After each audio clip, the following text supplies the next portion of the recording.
ഇസ്ലാം ശരിയാണെങ്കിൽ യഥാർത്ഥത്തിൽ ഇസ്ലാം തെറ്റാണ്. അതെങ്ങനെയാണ്?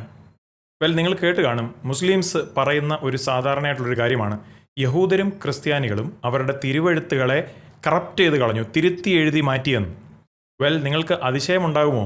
ഖുറാൻ യഥാർത്ഥത്തിൽ പറയുന്നത് ടോറയും സുവിശേഷത്തെയും യഹൂദരും ക്രിസ്ത്യാനികളും തിരുത്തി എഴുതിയിട്ടില്ല എന്നുള്ളത്. നിങ്ങൾക്ക് ഇസ്ലാമിക് ഡയലമ അല്ലെങ്കിൽ ഇസ്ലാമിക് ദ്വന്ദ്ം എന്ന കാര്യത്തെപ്പറ്റി അറിയണമെന്നുണ്ടോ? അങ്ങനെയാണെങ്കിൽ തുടർന്നും കാണുക. പ്രത്യേകിച്ച് ക്രിസ്ത്യൻ യൂത്ത്സ് ആൻഡ് യങ്സ്റ്റേഴ്സ്, ക്രിസ്ത്യാനികൾ, യൗവനക്കാർ, ചെറുപ്പക്കാർ, പ്രത്യേകിച്ച് കുഞ്ഞുങ്ങളായിട്ടുള്ളവർ ഉറപ്പായിട്ടും ഇത് കാണണം. മുസ്ലിംസ് നിങ്ങളോട് തിരുവെഴുത്തുകളെ തിരുത്തി എഴുതിയതാണ് എന്നവർ പറയുമ്പോൾ എങ്ങനെയാണ് സ്നേഹത്തിൽ അവരോട് പ്രതികരിക്കേണ്ടത് എന്നുള്ളതിനെ പറ്റിയാണ് ഈ സന്ദേശത്തിൽ പങ്കുവയ്ക്കുന്നത്. Hello, I am Georgy Mathew Alexios and welcome to Pointer to Eternity. നിങ്ങൾ ചിലപ്പോൾ ഡേവിഡ് വുഡിനെയും അദ്ദേഹത്തിൻ്റെ ടോക്സ് ഒക്കെ നിങ്ങൾ കേട്ട് കാണും. അദ്ദേഹം ഒരു നാൾ ഒരു നിരീശ്വരവാദിയായിരുന്നു. പിന്നീട് അദ്ദേഹം ക്രിസ്ത്യനായി. അദ്ദേഹത്തിന് ഫിലോസഫിയിൽ ഒരു PhD ഉണ്ട്.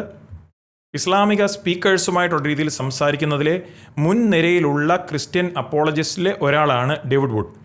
അദ്ദേഹത്തെയാണ് ദൈവം ഉപയോഗിച്ചത് നബീൽ ഖുറേഷി എന്ന് പറയുന്ന വ്യക്തിയെ ക്രിസ്തുവിലേക്ക് കൊണ്ടുവരാൻ.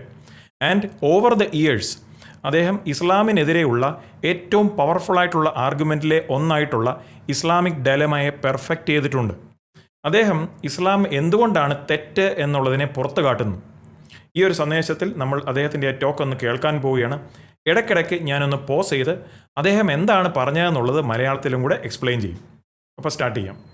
Going with the Islamic dilemma, but this is awesome argument, especially not all Christians are comfortable like criticizing Muhammad and exposing him as a false prophet and so on. They don't want to be offensive and so on. The Islamic dilemma is sort of an argument that any Christian can use in a discussion with Muslims. And it's something that the Muslim will always lead you right into, because if there's anything you point out about Christianity, whether you're talking about Jesus' death, his resurrection, his divine nature, anything like that, the Muslim eventually has to say, as long as you can show it from the Bible, the Muslim eventually has to say, well, your book's been corrupted. And right there, he just opened the door for what we call the Islamic dilemma. Pretty much every Muslim you ever run into believes that what the Quran says is that Allah initially inspired the Jewish and Christian scriptures, but that the Jewish and Christian scriptures were later corrupted by Jews and Christians. And so this is what almost every Muslim you'll ever run into believes, and it's not what the Quran says at all. The Quran affirms not only the initial inspiration of the Torah and the Gospel, it affirms their preservation and their continuing authority. And once you lay all that out, you put your Muslim friends in kind of a dilemma. Dilemma is where you got two options and you're in trouble either way you go. ഇവിടെ would പറയുന്നത് ഏതൊരു ക്രിസ്ത്യനും ഈ Islamic dilemma എന്ന് പറയുന്ന ഈ ആർഗ്യുമെൻറ്റിനെ ഏതൊരു മുസ്ലിമുമായിട്ടുള്ള ഡിസ്കഷനിൽ ഉപയോഗിക്കാം. എപ്പോഴാണ് ഉപയോഗിക്കേണ്ടത്? മുസ്ലിംസ് പറയുകയാണ് യഹൂദരും ക്രിസ്ത്യൻസും അവരുടെ തിരുവെഴുത്തുകളെ തിരുത്തി എഴുതി എന്ന് പറയുമ്പോൾ ഈ ഒരു ആർഗ്യുമെൻറ്റ് നമുക്ക് അങ്ങോട്ട് മുന്നോട്ട് വെക്കാം. അദ്ദേഹം പറയുന്നത് ഖുറാൻ ഊന്നിപ്പറയുന്നത് ടോറയുടെയും സുവിശേഷത്തിൻ്റെയും ഇനീഷ്യലായിട്ടുള്ള ദൈവശ്വാസീയമായിട്ടുള്ള കാര്യം മാത്രമല്ല, ഖുറാൻ ഊന്നിപ്പറയുന്നത് ടോറയുടെയും സുവിശേഷത്തിൻ്റെയും തുടർമാനമായിട്ടുള്ള ദൈവത്താൽ കാത്തു സൂക്ഷിക്കപ്പെടുന്നതും ഇപ്പോഴും ഉള്ള ആധികാരികതയെപ്പറ്റിയും ഖുറാൻ പറയുന്നു എന്നാണ് അദ്ദേഹം പറയുന്നത്. ആൻഡ് ഒരിക്കൽ അത് ലേഡ് ഔട്ട് ആയി കഴിഞ്ഞാൽ ആ മുസ്ലിം ഏതൊരു വ്യക്തിയായാലും അദ്ദേഹം ഒരു ഡയലമയിലാവും. രണ്ട് ഓപ്ഷനുകളാണ് പിന്നെ ആ മുസ്ലിമിനുള്ളത്. ഏത് വഴി തിരഞ്ഞെടുത്താലും ആ മുസ്ലിം വലിയ പ്രതിസന്ധിയിലാവും. എന്നിട്ടാണ് ഡേവിഡ് വുഡ് പിന്നെ ചില റെഫറൻസുകളൊക്കെ നൽകുന്നത്. So, just give you a couple of references for, in case you want to bring these passages up. Just keep in mind, this will be new information for your Muslim friends. Most Muslims do not read the Quran. They trust their scholars. They know certain passages that they recite in prayers and things like that. They don't know things like this about the Quran. But here's the idea. So, as far as the inspiration, that's what your average Muslim knows that the Quran is affirming about our scriptures. So you can go to Surah 3, Surah just means chapter, but chapter 3, verses 3 to 4, says that Allah revealed the Quran, and before that he revealed the Torah and the Gospel as a guidance for mankind. So your average Muslim is familiar with that sort of thing, the initial inspiration. They think the Quran somehow goes on to say that Jews and Christians corrupted our scriptures. Never says that, never comes close to saying that. There are a couple verses they use. All you have to do is know either the historical background, what these verses are about, or read the verses in context. There's nothing in the Quran that even hints that our scriptures have been corrupted. David Wood quote ചെയ്യുന്നത് ഖുറാനിലെ സൂര 3-ന്റെ 3-4 വാക്യങ്ങൾ. അവിടെ പറയുന്നത് അല്ലാഹു ഖുറാൻ വെളിപ്പെടുത്തി അതിനു മുമ്പ് മനുഷ്യർക്കുള്ള മാർഗദർശനമായി തൗറാത്തും ഇഞ്ചിയിലും വെളിപ്പെടുത്തിയിരുന്നു. അദ്ദേഹം പറയുന്നത് മുസ്ലിങ്ങൾ പറയുമായിരിക്കും ഇത് ടോറയുടെയും സുവിശേഷത്തെയും ആദ്യം ദൈവശ്വാസീയത്താൽ നൽകപ്പെട്ടു എന്ന് പറയുന്നതാണെന്നും പിന്നീട് അവയെ മനുഷ്യർ തിരുത്തി എഴുതിയെന്നും. അതിന് മുസ്ലിംസ് ചില വാക്യങ്ങളൊക്കെ കൊണ്ടുവരുമെങ്കിലും ആ വാക്യങ്ങളുടെ ചരിത്രപരമായിട്ടുള്ള ബാക്ക്ഗ്രൗണ്ടും പശ്ചാത്തലവും ഒക്കെ പരിശോധിച്ചാൽ അവയിൽ ഒരിടത്തു പോലും തിരുവെഴുത്തുകളെ തിരുത്തി എഴുതി എന്നുള്ളതിന് ഒരു സൂചന പോലുമില്ല. എന്നിട്ട് ഇനി മുന്നോട്ട് നോക്കിയാൽ The main argument in the Quran for why we, Christians and Jews, should believe in Muhammad and his revelation, the number one by far argument that the Quran gives for why we should accept Muhammad as a prophet is that he is affirming the scriptures that we have. Why would you, Jews and Christians, reject a guy who comes along and affirms your scriptures? That's very strange if he's not affirming our scriptures and if he's just saying our scriptures have been corrupted. That is the number one argument. How many of you have ever heard a Muslim come up to you and say, hey, you should believe in Muhammad? You say, well, why should I believe in Muhammad? Because he's affirming your Bible, man. Like, I've never heard that. That's Allah's main argument in the Quran. His number one argument, by far. David Wood പറയുന്നത് യഹൂദരും ക്രിസ്ത്യാനികളും മുഹമ്മദിലും മുഹമ്മദിൻ്റെ വെളിപ്പാടിലും വിശ്വസിക്കണം എന്ന് പറയുന്നതിൻ്റെ പ്രധാനപ്പെട്ട അവരുടെ argument Muhammad ടോറയും സുവിശേഷത്തെയും ഊന്നി പറഞ്ഞിരുന്നു എന്ന വാദമാണ്.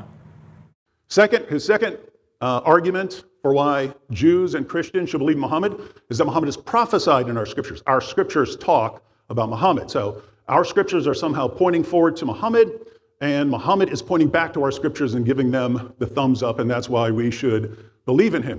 യഹൂദരും ക്രിസ്ത്യാനികളും എന്തുകൊണ്ട് മുഹമ്മദിൽ വിശ്വസിക്കണമെന്നുള്ളതിന് മുസ്ലിങ്ങൾ നൽകുന്ന രണ്ടാമത്തെ ആർഗ്യുമെന്റ് മുഹമ്മദിനെ പറ്റി തിരുവഴുത്തിൽ പ്രവചിക്കപ്പെട്ടിട്ടുണ്ടായിരുന്നു എന്നുള്ളതും.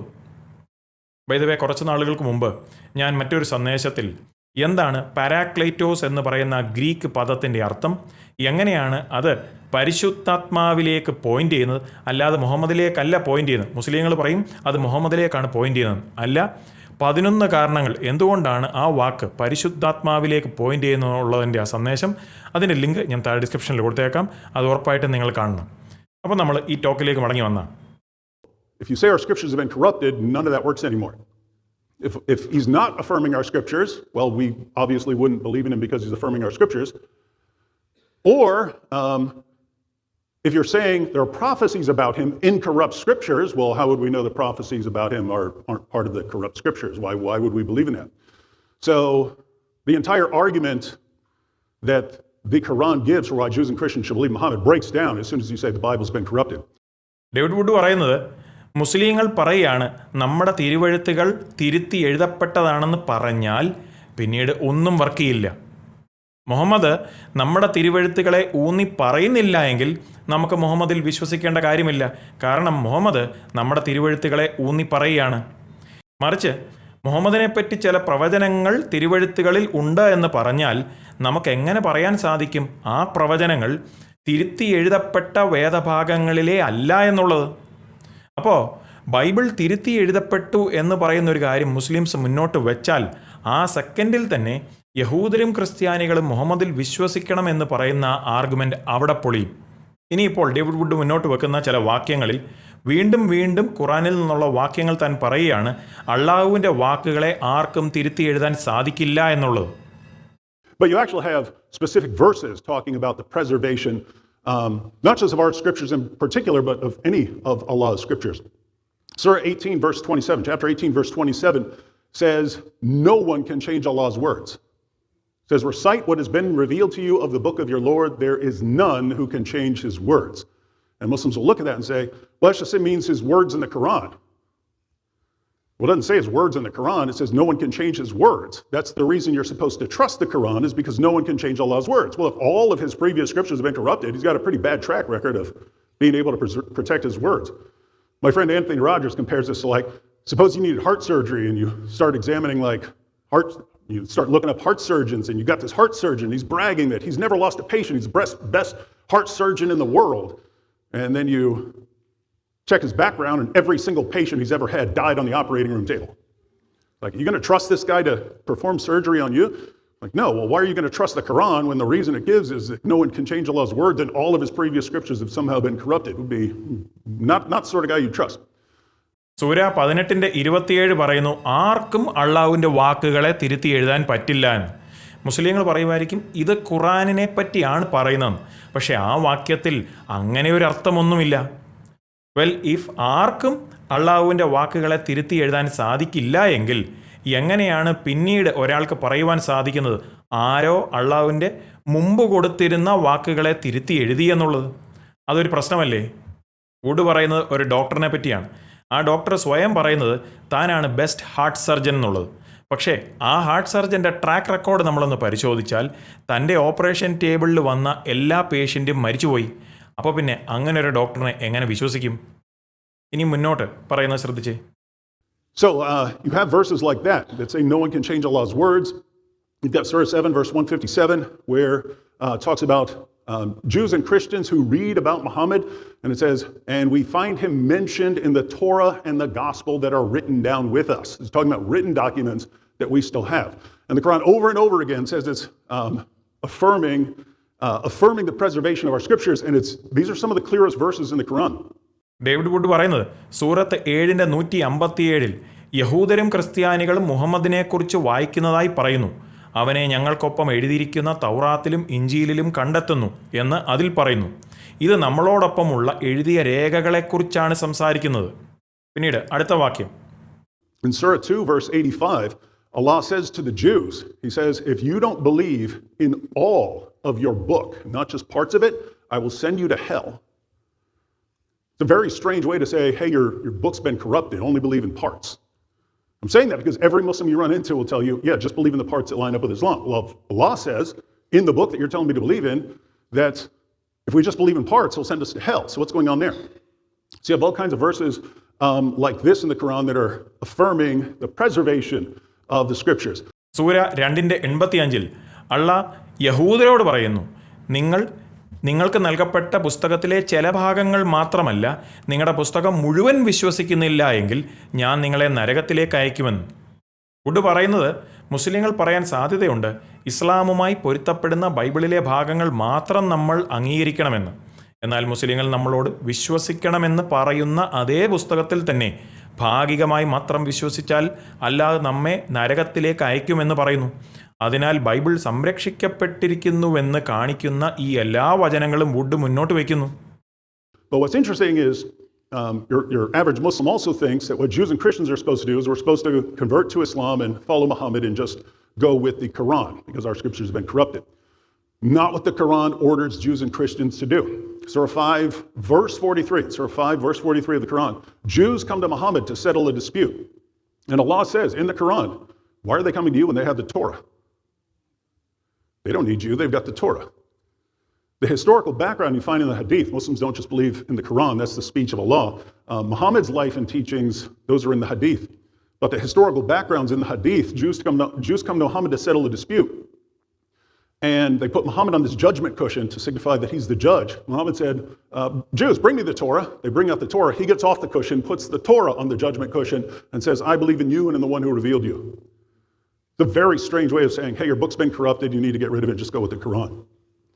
സൂര 5:43 കാണുന്നത് യഹൂദർ മുഹമ്മദിൻ്റെ അടുക്കിലേക്ക് വരികയാണ് ഒരു പ്രശ്നം പരിഹരിച്ചു കൊടുക്കുവാൻ. എൻ്റെ അള്ളാഹ് ഖുറാനിൽ പറയുന്നതായിട്ടാണ്, അവരെന്തുകൊണ്ടാണ് നിൻ്റെ അടുക്കിലേക്ക് വരുന്നത്? അവർക്ക് ടോറ ഉണ്ടല്ലോ.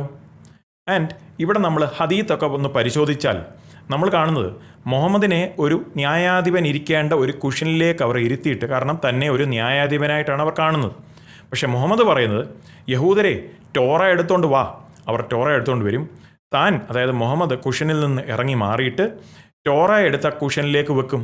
എന്നിട്ട് മുഹമ്മദ് പറയുകയാണ്, ഞാൻ നിന്നിലും നിന്നെ വെളിപ്പെടുത്തിയ ഒരുവനിലും വിശ്വസിക്കുന്നുവെന്ന്. വുഡ് പറയുന്നത് ബൈബിൾ തിരുത്തി എഴുതപ്പെട്ടു എന്ന് പറഞ്ഞാൽ ഈ പറയുന്ന വാക്യങ്ങൾക്കൊന്നും അർത്ഥമില്ലാതാകുമല്ലോ. എന്നിട്ട് ഇനി മുന്നോട്ട് നോക്കിയാൽ So you have these kinds of things. But chapter 5, verse 43, Jews, don't come to Muhammad. You've got the Torah. A few verses later, chapter 5, verse 47, Allah says to the Christians, "Let the people of the gospel judge by what Allah hath revealed therein. If any do fail to judge by the light of what Allah hath revealed, they are no better than those who rebel." The next verse, 48, says, "Allah sent Muhammad with the Quran, confirming the scriptures that came before it and as a guardian over them." Say, how's the Quran guarding the previous scriptures? Well, you had Jews and Christians who didn't want to follow the scriptures. Allah says, no, you're going to judge by your scriptures. Soora 5:47 അള്ളാഹ് ക്രിസ്ത്യാനികളോട് പറയുകയാണ്, ഇഞ്ചീലിൻ്റെ ആളുകൾ അതിൽ അല്ലാഹ് വെളിപ്പെടുത്തിയതനുസരിച്ച് വിധി പറയട്ടെ.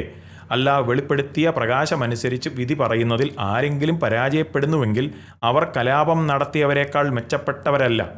അടുത്ത വാക്യം 48 വാക്യത്തിൽ, അല്ലാഹു മുഹമ്മദിനെ ഖുറാനോടുകൂടെ അയച്ചു, അതിനു മുമ്പ് വന്നിരുന്ന ഗ്രന്ഥങ്ങളെ സ്ഥിരീകരിക്കുകയും അവയുടെ മേൽ കാവൽക്കാരനായി നിലകൊള്ളുകയും ചെയ്യുന്നവണ്ണം.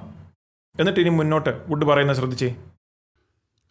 Just a few verses later, verse 68, Allah tells Muhammad to say, "O people of the book, you have no ground to stand upon unless you stand fast by the Torah, the gospel, and all the revelation that has come to you from your Lord." That's the Quran's message to Jews and Christians.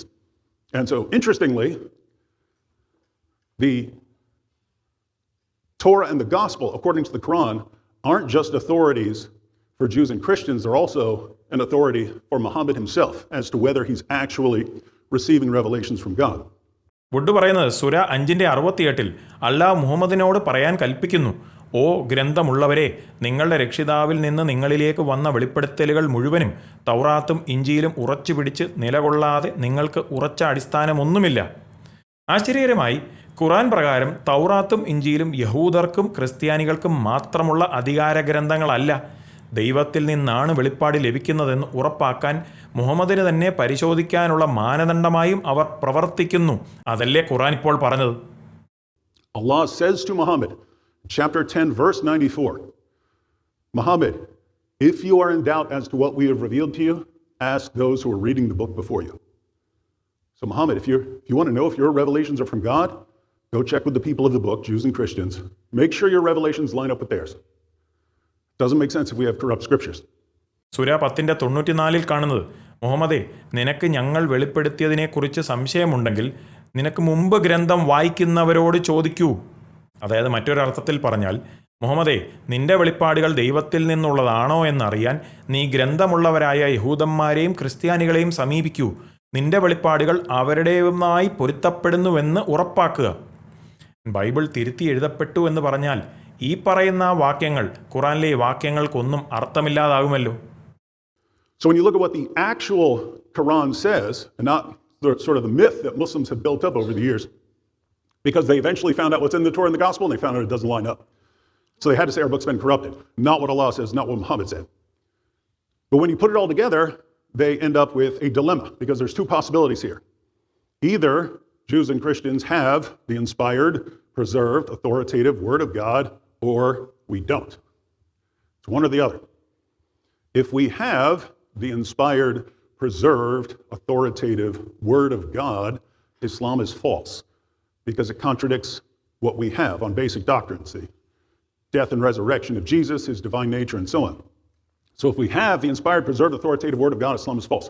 If we don't have the inspired, preserved, authoritative Word of God, Islam is false because Islam affirms the inspiration, the preservation, and the authority of our scriptures. So if we have the Word of God, Islam is false. If we don't have the Word of God, Islam is false. Either way, Islam is false. Therefore, Islam is false. And notice, something any Christian can use in any discussion with any Muslim, just have to jot down a few notes, bring up a couple verses, and the Quran will take it from there. Wood പറയുന്നത്, മുസ്ലിങ്ങൾ വർഷങ്ങളായി നിർമ്മിച്ച കഥകളല്ല, ഖുറാൻ യഥാർത്ഥത്തിൽ എന്താണ് പറയുന്നതെന്ന് നോക്കിയാൽ സത്യം പുറത്തു വരും എന്നാണ്. അവസാനം മുസ്ലിങ്ങൾ തൗറാത്തിലും ഇഞ്ചീലിലും എന്താണ് ഉള്ളതെന്ന് കണ്ടറിഞ്ഞപ്പോൾ അത് അവരുടെ വിശ്വാസങ്ങളുമായി പൊരുത്തപ്പെടുന്നില്ലെന്ന് അവർ തിരിച്ചറിഞ്ഞു. അതിനാൽ അവർ ബൈബിൾ വികൃതമാക്കിയതായി, തിരുത്തി എഴുതിയതായി പറയേണ്ടി വന്നു. വുഡ് അവിടെ പറയുന്നത് 2 സാധ്യതകളാണുള്ളത്. ഒന്നുകിൽ യഹൂദർക്കും ക്രിസ്ത്യാനികൾക്കും ദൈവശ്വാസീയമായി ദൈവത്താൽ സൂക്ഷിക്കപ്പെട്ട ആധികാരികമായ ദൈവവചനം അവരുടെ കൈവശമുണ്ട്, അല്ലെങ്കിൽ അവരുടെ കൈവശമില്ല. ഇനിയിപ്പോൾ ദൈവശ്വാസീയമായി ദൈവത്താൽ സൂക്ഷിക്കപ്പെട്ട ആധികാരികമായ ദൈവവചനം അവരുടെ കൈവശമുണ്ട് എങ്കിൽ ഇസ്ലാം തെറ്റാണ്. കാരണം നമ്മൾ എന്താണോ തിരുവെഴുത്തിൽ വിശ്വസിക്കുന്ന അടിസ്ഥാനപരമായിട്ടുള്ള വിശ്വാസങ്ങൾ, ഉദാഹരണത്തിന് യേശുവിൻ്റെ മരണ അടക്ക പുനരുത്ഥാനവും യേശുവിൻ്റെ ദൈവിക സ്വഭാവവും ഇങ്ങനെയൊക്കെയുള്ള കാര്യങ്ങളുമായിട്ടെല്ലാം ഖുർആൻ വിരുദ്ധമായിട്ടാണ് സംസാരിക്കുന്നത്. അപ്പോൾ ദൈവശ്വാസീയമായി ദൈവത്താൽ സൂക്ഷിക്കപ്പെട്ട ആധികാരികമായ ദൈവവചനം നമ്മുടെ കൈവശമുണ്ട് എങ്കിൽ ഇസ്ലാം തെറ്റാണ്.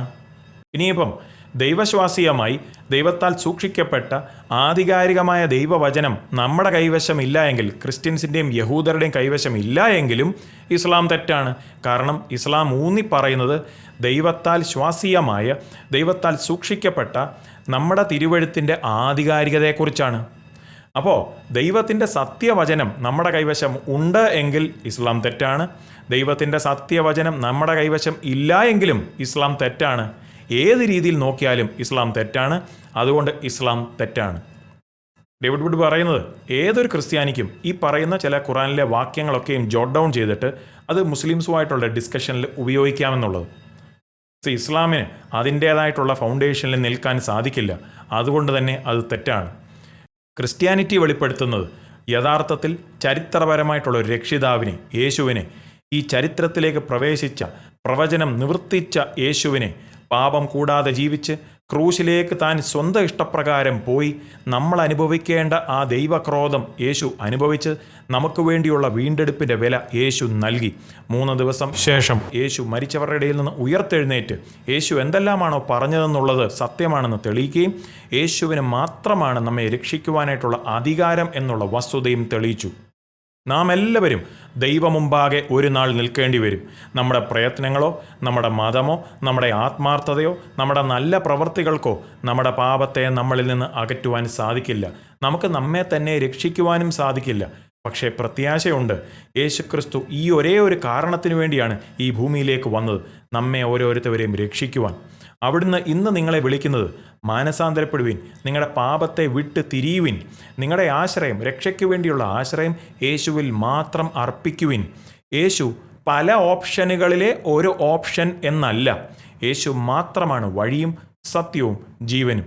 ആൻഡ് നിങ്ങളുടെ നിത്യത എവിടെയായിരിക്കണമെന്നുള്ളത് യേശുവുമായിട്ടുള്ള കാര്യത്തിൽ ഇന്ന് നിങ്ങൾ എന്ത് തീരുമാനിക്കുന്നു എന്നതിനനുസരിച്ചിരിക്കും. നല്ല തീരുമാനമെടുക്കുവാൻ ദൈവാത്മാവ് നിങ്ങളെ സഹായിക്കട്ടെ. God bless you. നിങ്ങൾക്ക് ഈ സന്ദേശം ഒരു അനുഗ്രഹമാകുന്നുവെങ്കിൽ ലൈക്ക് ചെയ്യാൻ മറക്കരുത്.